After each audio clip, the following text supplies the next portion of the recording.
Hai hai hai. Assalamualaikum warahmatullahi wabarakatuh. Jumpa lagi di channel Diari Sang Guru. Nah, mari bersama-sama pada video kali ini kita membahas buku SPM Plus Ujian Sekolah bagi siswa sekolah dasar.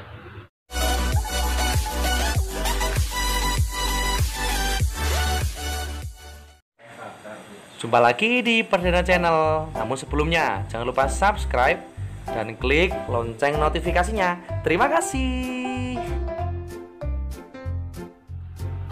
Nah, mari anak-anak, pada kesempatan kali ini ya, kita membahas untuk kelanjutan materi yang kemarin ya. Kita sudah mengerjakan soal bahasa Indonesia pada paket 1 ya. Nah, mari di video kali ini kita selesaikan, kita lanjutkan untuk mengerjakan soal yang berikutnya. Oke, yang pertama ya, kita lanjutkan untuk nomor soal berikutnya 17 hingga 20 ya. Berdasarkan teks ya. Nomor 17. Nah, kita baca terlebih dahulu ya.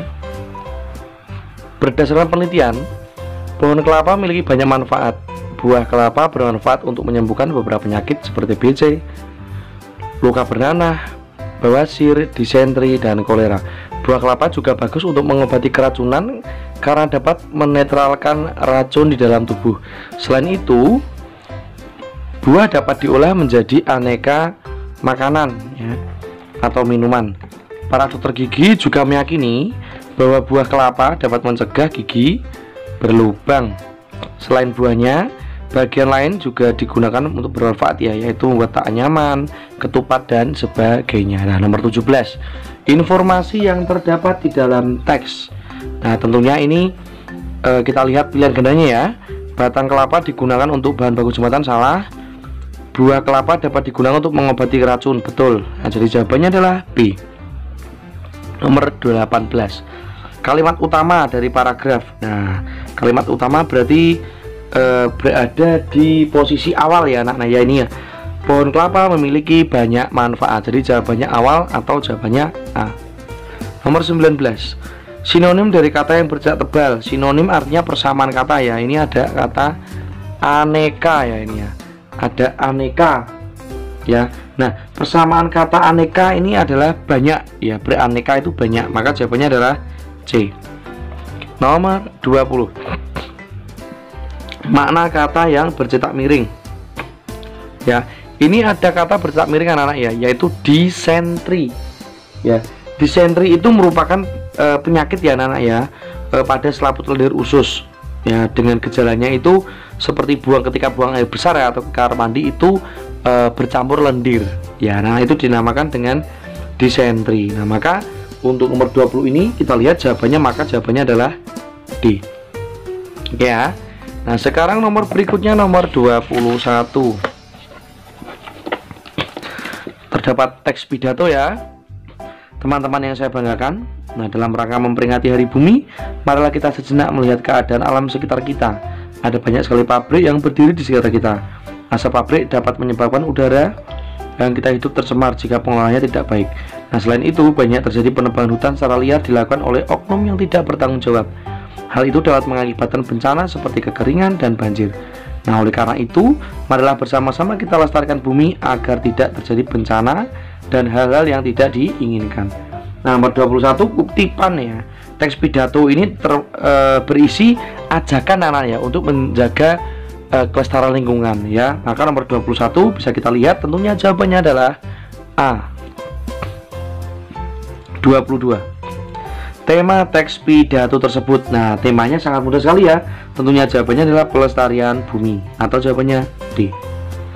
Oke, sekarang ini nomor 23, kalimat pembuka yang tepat ya, kalimat pembuka. Nah, ini bisa kita lihat ya.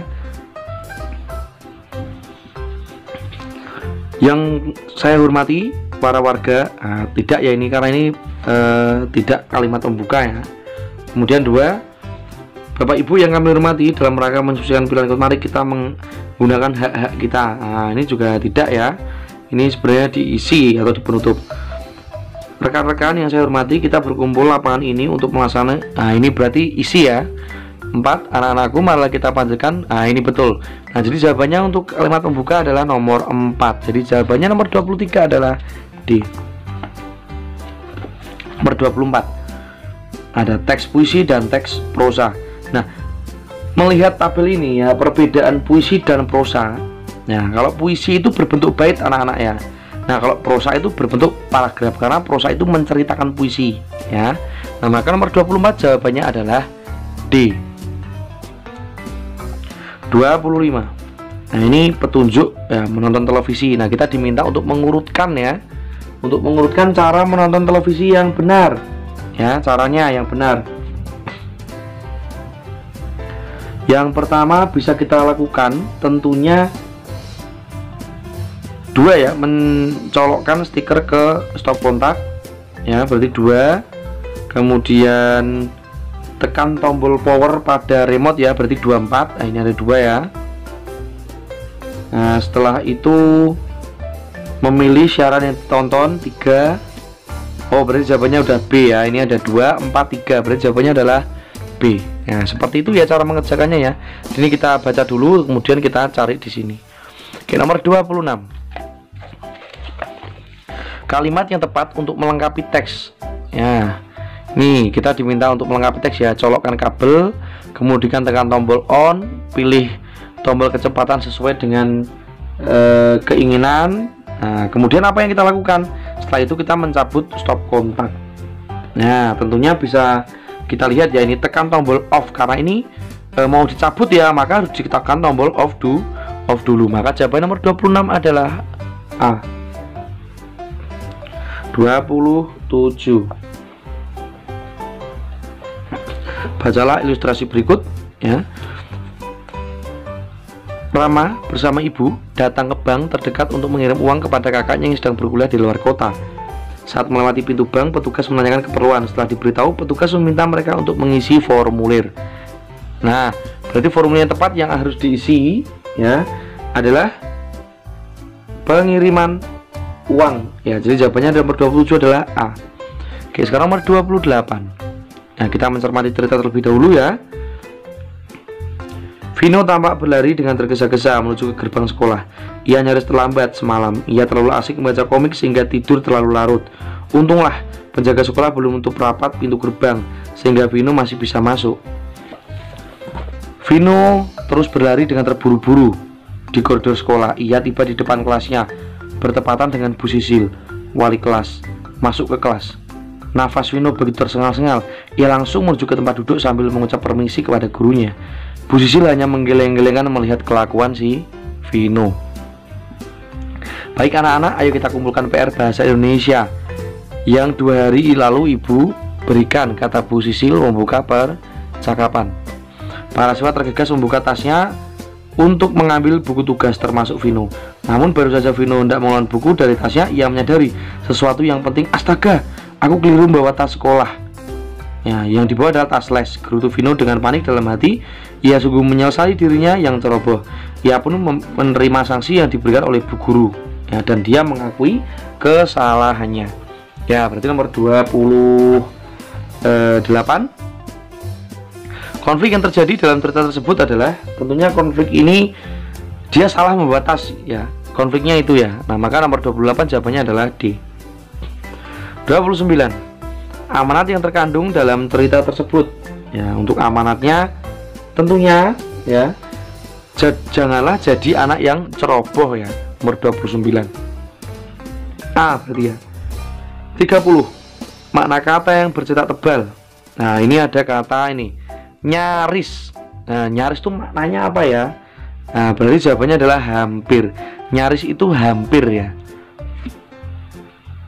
Nah, mari kita lanjut nomor berikutnya ya. Setelah nomor 30, nomor 31 ya. Amati kutipan daftar riwayat hidup ya. Nah, kita diminta untuk mengisi bagian rumpang daftar riwayat.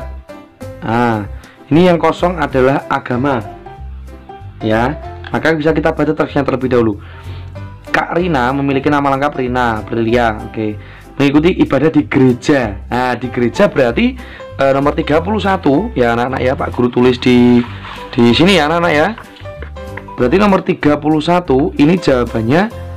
Karena di gereja berarti kalau tidak Katolik ya berarti atau Kristen ya, karena ini mereka berkunjung ke gereja. Oke, sekarang nomor 32. Nah, kalimat yang tepat untuk melengkapi teks pidato rumpang ini ya. Berarti kita baca terlebih dahulu nih.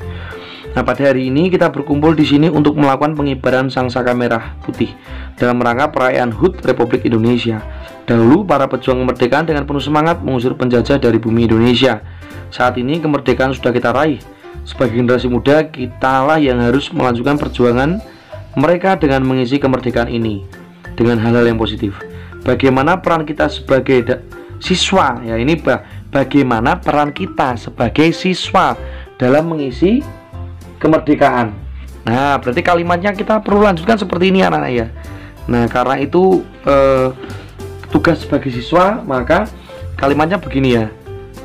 Kita dapat ya mengisi kemerdekaan